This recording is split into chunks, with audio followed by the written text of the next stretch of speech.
হাতে সময় একদমই কম। আজকে রাতে যদি এই জিনিসগুলো গুছিয়ে না রাখি তাহলে কালকে হয়তো সময়ই পাবো না, বা কিছু কিছু জিনিস হয়তো ভুলেই যাব নিতে। হ্যালো এভরিওয়ান, আমি চিত্রা। আমার আরও একটি মিনি ব্লগে তোমাদের সবাইকে ওয়েলকাম।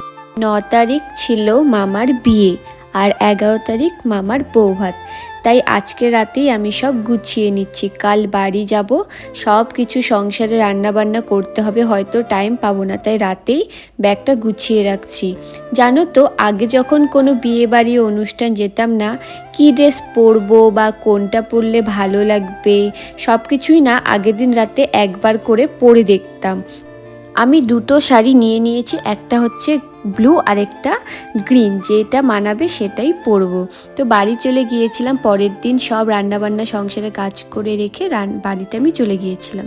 এদিকে আমার মাসির ছেলেও এসেছিল। তারপর খাওয়া দাওয়া করে দেখো রেডি হয়ে চলে গেলাম বিয়ে বাড়িতে, মামার বিয়ে খেতে, মানে বৌভাত খেতে। তো আমি পরেছিলাম পার্টিওয়ার শাড়ি। তো কেমন লাগছে আমাকে তোমরা অবশ্যই জানাবে। আর আমি আজও সিম্পলই সেজেছি।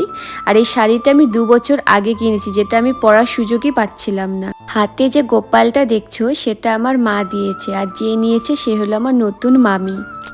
তো মামার বাড়ি ছিল জলপাইগুড়িতে, আর ইনি হচ্ছে আমার মামা, আর হচ্ছে সাথে রয়েছে নতুন মামি। তাছাড়াও দেখো আমার ছোট মামা মামি সবার সঙ্গে, মাসি দিদি সবার সাথেই দেখা হয়ে গেল।